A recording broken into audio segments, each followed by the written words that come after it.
Hello students, how are you. तो as you know students, इस week में या नेक्स्ट वीक में आपका टीएससी का एग्ज़ाम होने वाला है और उस एग्ज़ाम में स्टूडेंट्स आपका जो यूनिट 1 है, यूनिट एंड डायमेंशंस, वो आपका इस टीएससी में होगा। तो स्टूडेंट्स आज मैंने आपके ग्रुप में एक पीडीएफ शेयर की है।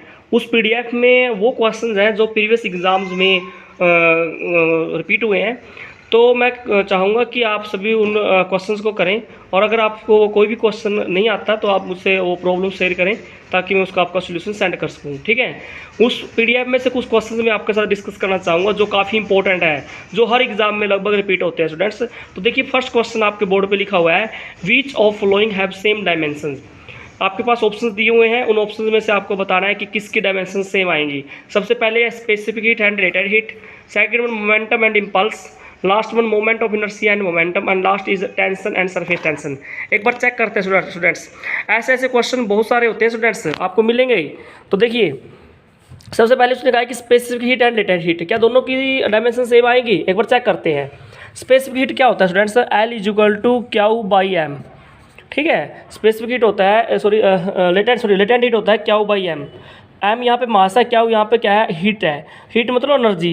एनर्जी का डायमेंशन फॉर्मूला क्या होता है, m1L2T-2। ये एनर्जी का डायमेंशन फॉर्मूला होता है। और नीचे क्या मास, तो मास की क्या हो जाएगी 1, तो मास से मास कैंसिल हो जाएगा। इसका मतलब m की पावर 0, L की पावर 2, T की पावर -2।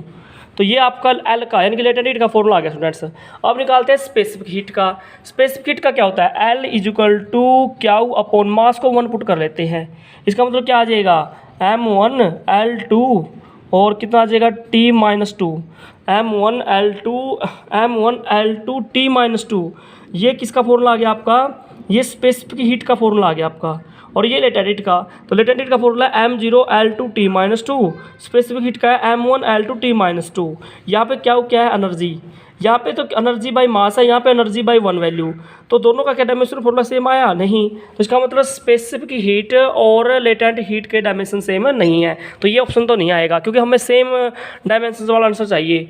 सेकंड ऑप्शन है मोमेंटम एंड इम्पल्स। देखिए, मोमेंटम क्या होता है स्टूडेंट्स, अगर देखा जाए F is equal to dp/dt। ठीक है, तो dp कितना आ जाएगा, F मल्टीप्लाई बाई dt, यानी कि फोर्स मल्टीप्लाई बाई टाइम। तो ये मोमेंटम हो गया। इम्पल्स क्या है, इम्पल्स भी क्या होता है students, force multiply by time. तो देखा जाए दोनों के फॉर्मूले क्या आ गए, सेम आ गए ना। तो इम्पल्स का और मोमेंटम का फॉर्मूला लगभग सेम आ गया। तो आप ये कह सकते हो स्टूडेंट्स कि जो मोमेंटम है और इम्पल्स है, लगभग अगर इन दोनों के फॉर्मूले सेम है तो दोनों के डायमेंशंस भी क्या आएगी, सेम आएगी। अगर देखा जाए, देखो आंसर तो आपका यही आ चुका है, बी आंसर आ चुका है आपका। लेकिन अगर चेक करना चाहिए moment of inertia and momentum, तो देखो अगर देखा जाए मोमेंट ऑफ इनर्शिया का फॉर्मूला होता है m is equal to I/r²। ठीक है, या आई कुछ भी कह सकते हो, I/L²।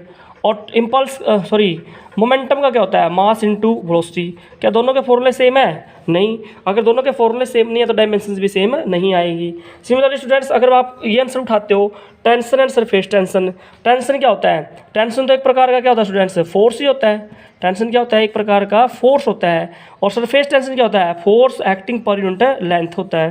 तो क्या फॉर्मूला सेम आ गया, टेंशन का तो फॉर्मूला सिर्फ फोर्स है और सरफेस टेंशन का फोर्स पर यूनिट लेंथ है। तो दोनों के फॉर्मूले क्या नहीं आए, दोनों के फॉर्मूले सेम नहीं है स्टूडेंट्स, तो इसलिए हम इस ऑप्शन को भी नहीं उठाएंगे। तो आंसर क्या आना चाहिए, आंसर आएगा स्टूडेंट्स स्पेसिफिक हीट, आंसर आएगा मोमेंटम एंड इम्पल्स, क्योंकि मोमेंटम और इम्पल्स का फॉर्मूला क्या है, सेम है स्टूडेंट्स। डायमेंशनली भी क्या रहेंगे, ये सेम रहेंगे। तो ये क्वेश्चन ऐसे ऐसे क्वेश्चन आपके बहुत सारे आएंगे कि कौन कौन सी ऐसी क्वालिटी हैं जिनकी सेम डायमेंशन होंगी। आपके पास ऑप्शंस दिए होंगे, आपको उसमें से एक ऑप्शन उठाना पड़ेगा। ठीक है स्टूडेंट्स। अब देखिए, सेकंड क्वेश्चन आपके साथ मैं डिस्कस करना चाहूँगा, काफ़ी इंपॉर्टेंट है स्टूडेंट्स। सेकंड क्वेश्चन काफ़ी टाइम ये रिपीट हुआ है आपका। देखिए स्टूडेंट्स, काफ़ी इजी क्वेश्चन हैं। क्वेश्चन में क्या बोला है, देखिए आप, बहुत ईजी है। ईफ एनर्जी, क्या बोला है उसने, ईफ एनर्जी, वेलोसिटी और टाइम। क्या बोला क्वेश्चन में, if energy, velocity and time are chosen as, आपने क्या कर लिया, वो चूज कर लिए, are chosen as fundamental quantities, are chosen as fundamental quantities. आपने क्या चूज कर ली, वो फंडामेंटल क्वांटिटी चूज कर ली, यानी कि एनर्जी एक तो अपने एनर्जी, v मतलब वेलोसिटी, v यहाँ पे क्या है वेलोसिटी, और t क्या है यहाँ पे time, are chosen as fundamental quantities. तो dimensions of surface tension, then dimension of surface tension, dimensions of surface tension क्या निकालनी है आपने, डायमेंशंस ऑफ सरफेस टेंशन निकालनी है, क्या आएगी, ठीक है। इसका मतलब देखो, अगर बेसिक देखा जाए, हम डायमेंशंस फॉर्मूला को किसके टर्म में लिखते हैं, एम एल और टी की फॉर्म में लिखते हैं, ठीक है। लेकिन क्वेश्चन को चेंज कर दिया है, अब आपको क्या कर लिया, वहाँ पे तो एम एल टी क्या थी, अपनी फंडामेंटल क्वांटिटी थी एम एल टी, बट यहाँ पे कहता है कि एनर्जी, वेलोसिटी और टाइम को आपको क्या मानना है, फंडामेंटल मानना है, और ई वी टी को फंडामेंटल मानते हुए सरफेस टेंशन को उनके टर्म में लिखना है, किसकी टर्म में लिख रहा है, सरफेस टर्म में। अब देखो, हमने है ना डायमेंशंस की एक एप्लीकेशन की है स्टूडेंट्स, क्या कि डायमेंशंस की एप्लीकेशन हमने ये किया है कि अगर हमें ये पता हो कि कोई फिजिकल क्वांटिटी किस पैरामीटर पे डिपेंड करती है, तो हम क्या कर सकते हैं, उसके लिए रिलेशन ड्राइव कर सकते हैं। तो अगर देखो, मैं क्या कहूँ आपको कि जैसे सरफेस टेंशन है, क्या है, surface tension that is S, वो किस किस पे डिपेंड करता है, एनर्जी पे, वॉल्यूम पे और टाइम पे। तो ये है वेलोसिटी, तो मैं कहता हूँ कि एनर्जी की ए की डायमेंशन, वेलोसिटी की बी की, और टाइम की सी की डायमेंशन पर डिपेंड करता है। सरफेस टेंशन क्या होता है, सरफेस टेंशन बताइए क्या होता है, force acting per unit length. Surface tension क्या होता है, force acting per unit length होता है स्टूडेंट्स, ठीक है। दोबारा देख लीजिए, सरफेस टेंशन क्या होता है, surface force acting per unit length, that is surface tension, ठीक है। तो देखो, अब फोर्स का यह आ जाएगा, फोर्स डिवाइड बाई क्या है, पर यूनिट लेंथ। एनर्जी का डायमेंशन फॉर्मूला क्या है, m1l2t-2 raise to power a, ठीक है। वेलोसिटी का क्या होता है बताइए, lt-1 की पावर b, और टाइम का क्या हो जाएगा स्टूडेंट्स, t की पावर c, ठीक है। फोर्स का क्या है dimension formula, force per unit length है ना, तो फोर्स का देखिए, फोर्स का होता है m1, ठीक है, m1l1t-2, ये फोर्स का डायमेंशन फॉर्मूला होता है m1l1t-2। बट इसके नीचे क्या लेंथ है, तो लेंथ से लेंथ कैंसिल, तो फोर्स का क्या आ जाएगा स्टूडेंट्स, m1l0t-2, ठीक है जी। अब यहाँ पे देखिए, सोल्व करते हैं, यहाँ पे क्या है, मास की पावर कितनी है, 1 की पावर a, यहाँ पे नहीं है, तो m की पावर क्या आ जाएगी, a आ जाएगी।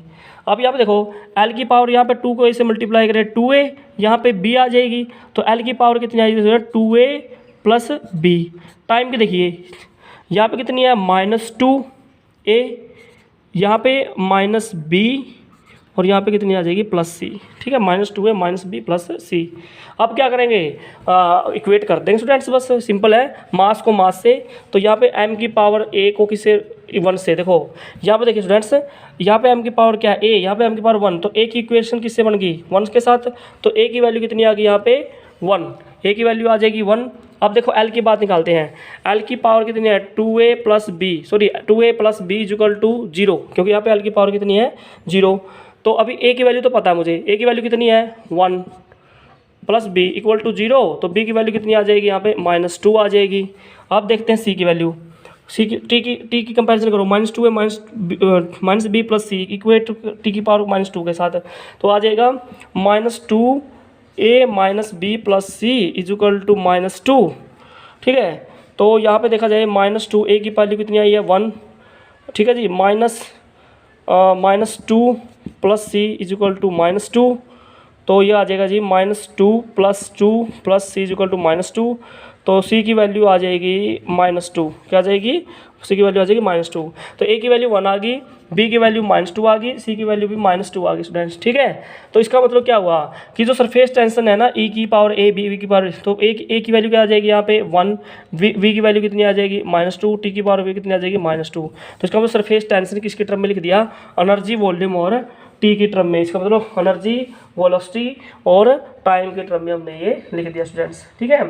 तो 23 का कितना आंसर आ जाएगा, सी आंसर आ जाएगा। इसका मतलब आपका आंसर क्या आ जाएगा, ई की पावर 1, वी की पावर -2, सी टी की पावर -2। तो सरफेस टेंशन किसके टर्म में आ गया, एनर्जी वेलोसिटी और टाइम के टर्म में आ गया। तो इस तरह स्टूडेंट्स कोई भी क्वेश्चन इस तरफ का आ जाए, इस तरह का आ जाए कि किसी को किसी के टर्म में लिखा जाए, तो आपको ऐसी प्रॉब्लम को ऐसे सोल्व करोगे। तो ये काफ़ी इंपॉर्टेंट क्वेश्चन था स्टूडेंट्स, ऐसे ऐसे क्वेश्चन आपके एग्जाम में रिपीट होते हैं।